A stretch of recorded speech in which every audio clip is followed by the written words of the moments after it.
મુખ્યમંત્રી ભૂપેન્દ્ર પટેલે રાજ્યના દરેક નાગરિકને ઉચ્ચ ગુણવત્તાની, સમયસર અને સુરક્ષિત પરિવહન સેવા મળી રહે તે માટે સતત નવીન ટેકનોલોજી, માળખાગત સુવિધાઓ અને બસોના આધુનિકીકરણને માટે વાહન વ્યવહાર વિભાગનું દિશાદર્શન કર્યું છે।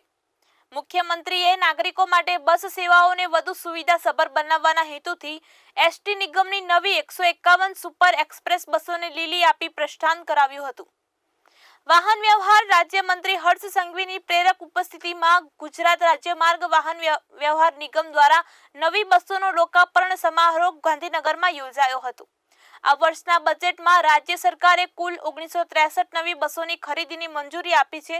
તેમજ પીપીપી મોડલ અંતર્ગત 100 આધુનિક એસી બસોના સંચાલનનું આયોજન પણ હાથ ધરીને સમગ્ર યથા 2063 બસો લોકોની સેવામાં મૂકવાનું પ્રાવધાન કર્યું છે। આ પૈકી 151 સુપર એક્સપ્રેસ બસો ₹52.63 કરોડના ખર્ચે જનસેવામાં મૂકવામાં આવી છે। નાગરિકોને વધુ આરામદાયક, સુરક્ષિત અને ઝડપી મુસાફરીની સુવિધા મળી રહે તે માટે આ બસો રાજ્યના તમામ જિલ્લાઓમાં ફાળવવામાં આવશે। ગુજરાત એસટી નિગમ દૈનિક 8000 થી વધુ બસો દ્વારા દરરોજ 33 લાખ કિલોમીટરનું સંચાલન કરીને 27 લાખથી વધુ મુસાફરોને તેમની ગત વ્યવસ્થાને પહોંચાડશે। તહેવારો અને વિશિષ્ટ અવસરો પર વધારાની બસોનું સંચાલન કરીને નિગમ અવિરત સેવાથી સમગ્ર સમાજને જોડતું રહ્યું છે। ગુજરાતના લોકપ્રિય મુખ્યમંત્રી આદરણીય શ્રી ભૂપેન્દ્રભાઈ પટેલના વરદ હસ્તે આજે રાજ્યના સૌ નાગરિકોની વ્યવસ્થાઓ માટે 151 નવી બસોની શરૂઆત કરવામાં આવી છે। 2022માં 22-23 લાખ વચ્ચે પેસેન્જરોથી આજે 27 લાખ પેસેન્જરોને દરરોજ એસટી વિભાગ દ્વારા પોતાના ગામથી અલગ અલગ સ્થળો સુધી પહોંચાડવામાં આવે છે। અલગ અલગ તહેવારોમાં એક્સ્ટ્રા ટ્રીપો ચલાવવામાં આવે છે। 32 લાખ કિલોમીટરનું સંચાલન એસટી વિભાગ દ્વારા કરવામાં આવી રહ્યું છે। 8000 થી વધારે બસો રોજિંદા ચલાવવામાં આવી રહી છે।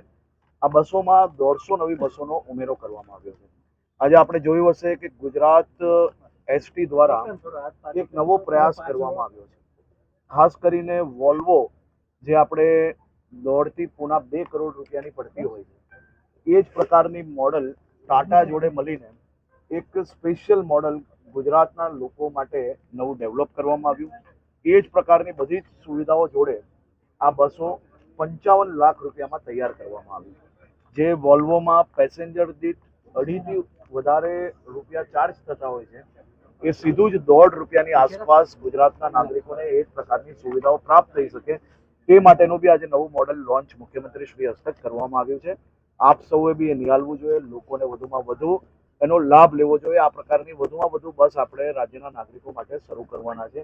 આ વર્ષે ટોટલ 1960 નવી બસો લાવવાનું પ્લાનિંગ